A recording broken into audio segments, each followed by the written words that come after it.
Selamat datang di Investor Level C.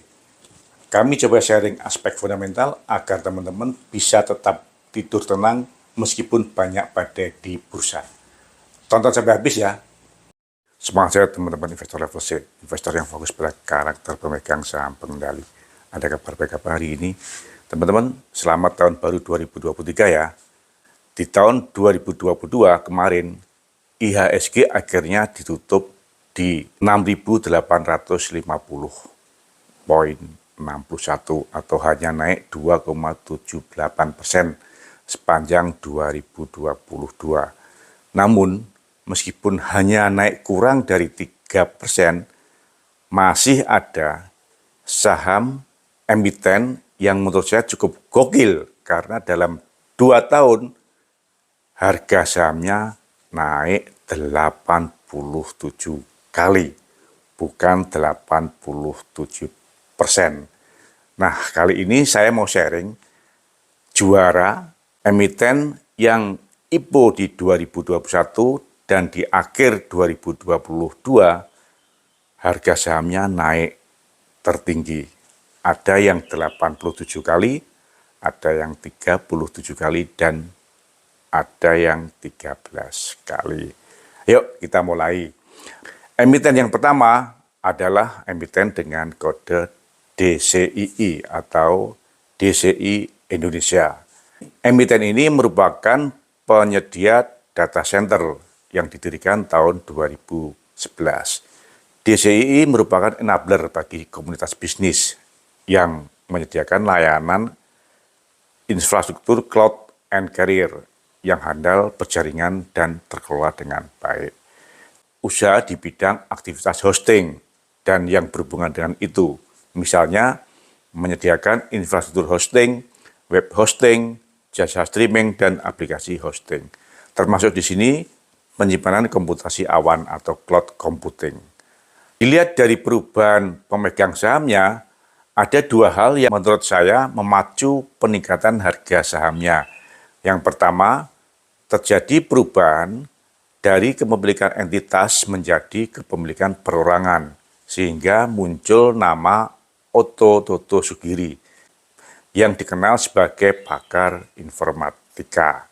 Dan yang kedua, munculnya nama Antoni Salim pada Mei 2021. 2 nama inilah menurut saya yang mempengaruhi harga sahamnya sehingga bisa naik berkali-kali menjadi gokil banget. Porsi masyarakat atau retail relatif stagnan. Penambahan retail hanya terjadi karena ada beberapa pemegang saham yang sedikit di atas 5% menjadi di bawah 5%, sehingga digabungkan dalam kelompok retail. Tren kinerja keuangan memang meningkat, terutama di tahun 2021 dibanding di tahun 2020. Laba meningkat 100%. Namun setelah itu ya biasa-biasa saja. Nah, bagaimana perkembangan harga sahamnya? Harga saham saat ini di akhir 2022 sebesar Rp36.825. Harga saham saat IPO di Rp420. Tanpa adanya stock split, maka pertumbuhan harga sahamnya sudah meningkat hampir 88 kali dibanding saat listing. Untuk laba tahun 2021 dibanding 2020 memang naik 100%. Namun sampai dengan September tahun 2022 dibanding tahun 2021 justru turun 2%. Kenaikan harga saham yang cukup tinggi ini membuat valuasinya tidak rasional. PER mencapai 261 kali dan PBV 60 kali. Sudah sangat tinggi menurut saya dibanding ROE yang hanya 23%. Harga saham tertinggi dicapai di Juli 2021 setelah diketahui bahwa Antoni Salim masuk dan menggenggam saham 11%. Apa yang harus dipertimbangkan oleh teman-teman apabila akan menggenggam saham DCII. Ternyata dari volume transaksi sahamnya secara harian relatif sangat kecil. Rata-rata hanya di bawah 10 lot per hari. Bahkan seringkali hanya 1 digit, artinya di bawah 10 lot per hari. Akibatnya apabila teman-teman mengkoleksi saham ini, maka bila teman-teman memerlukan dana akan mengalami kesulitan untuk melepasnya. Emiten yang kedua ada Bank Net Syariah atau dikenal dengan Bank Aladin. Bank ini berdiri tahun 1994 dengan nama MyBank Nusa Internasional yang merupakan patungan usaha antara MyBank dan Bank Nusa Nasional saat itu. Telah mengalami 4 kali ganti nama. Yang pertama pada September 2000, setelah diambil oleh BPPN, Badan Penyihatan Perbankan Nasional, nama bank berubah menjadi Bank MyBank Indocorp. Dan September 2010 menjadi Bank Umum Syariah dan namanya kembali berganti menjadi Bank MyBank Syariah Indonesia atau MyBank Syariah. Pada Juli 2019, bank berganti nama lagi menjadi Bank Net Syariah setelah diambil alih John Kusuma, pemilik pabrik rokok Noyorono Kudus.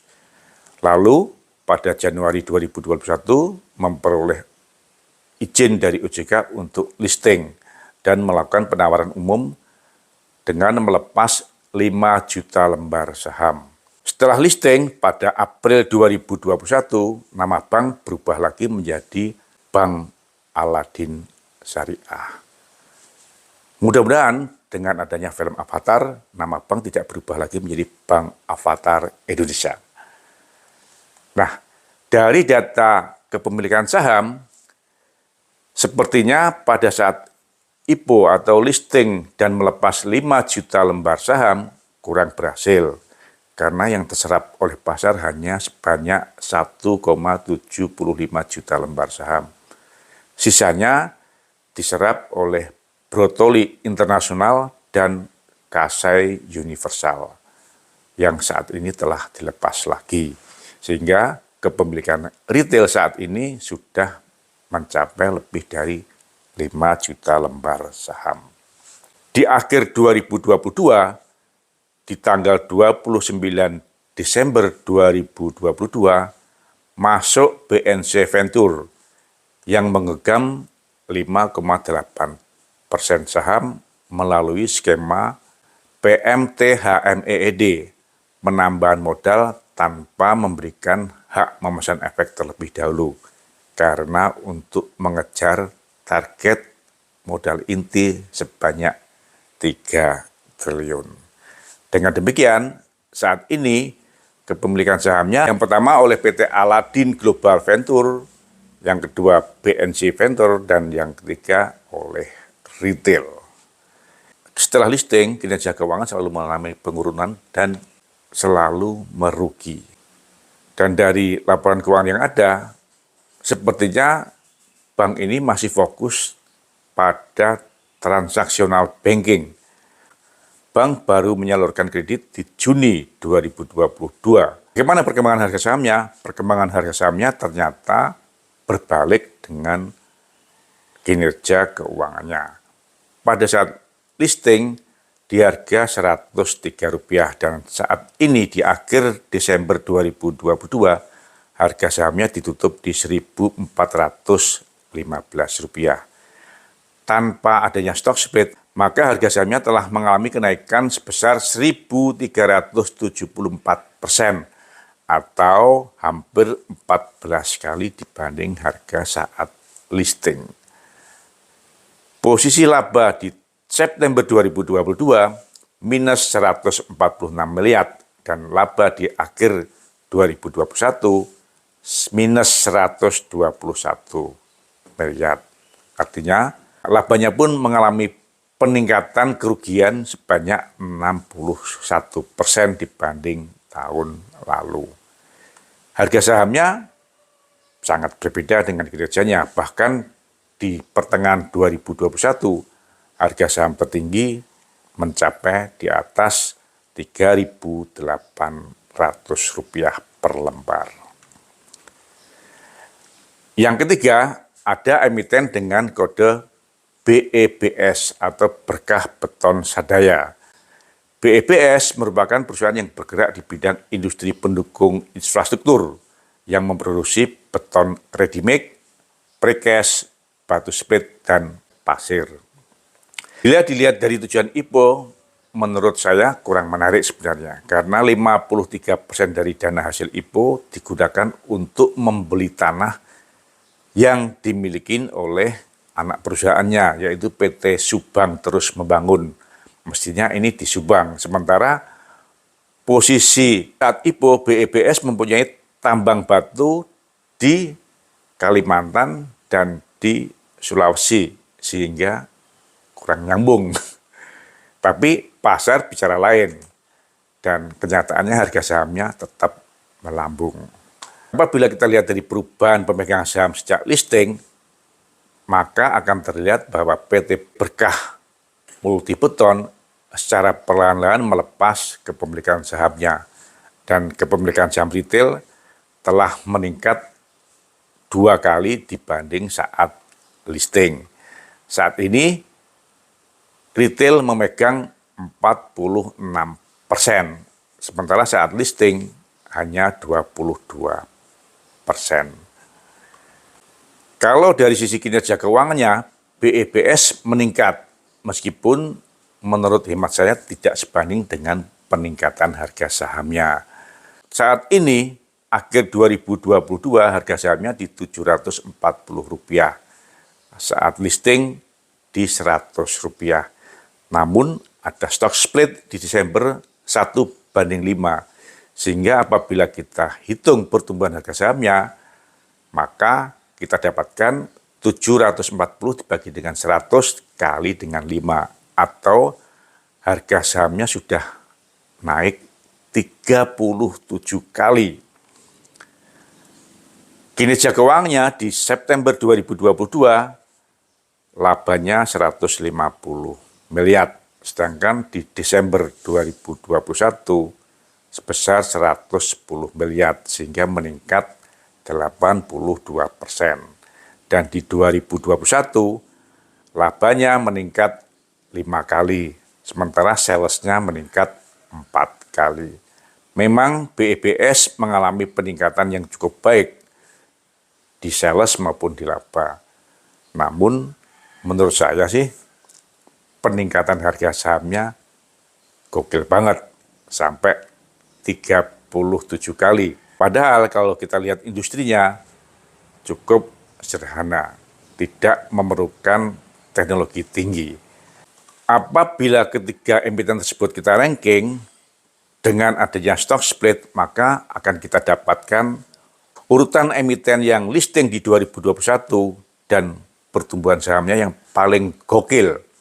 Yang pertama, emiten dengan kode DCII, yang listing di harga Rp420 dan di akhir Desember 2022 harga sahamnya Rp36.825 atau mengalami kenaikan 87 kali lebih, hampir 88 kali. Yang kedua, emiten dengan kode BEBS yang pada akhir 2022 ditutup di harga Rp740, sementara listing di harga 100 dengan stock split 1:5, sehingga harga sahamnya naik sebanyak 37 kali. Yang ketiga, emiten dengan kode bank atau Bank Aladin yang di Desember 2022 ditutup di Rp1.415, sementara harga listingnya di Rp103. Harga sahamnya naik 13,74 kali. Dari ketiga emiten tersebut, hanya BEBS yang pernah membagikan dividen dengan nilai Rp3,67 per lembarnya.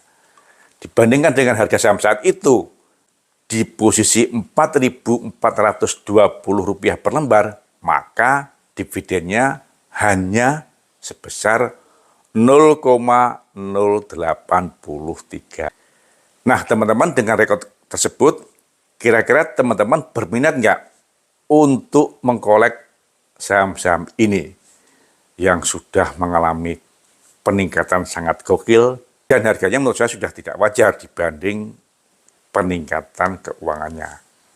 Meskipun untuk BEPS ada peningkatan yang sangat signifikan dalam kinerja keuangannya. Kasih komen ya dan jaga kesehatan agar teman-teman bisa melihat perkembangan harga 3 emiten yang cukup gokil ini. Semangat sehat! Terima kasih telah menonton. Jangan lupa kasih komen agar channel Investor Level C dapat lebih berkualitas. Dan jangan lupa sharing agar teman-teman yang lainnya bisa mendapatkan manfaat dari channel Investor Level C. Terima kasih.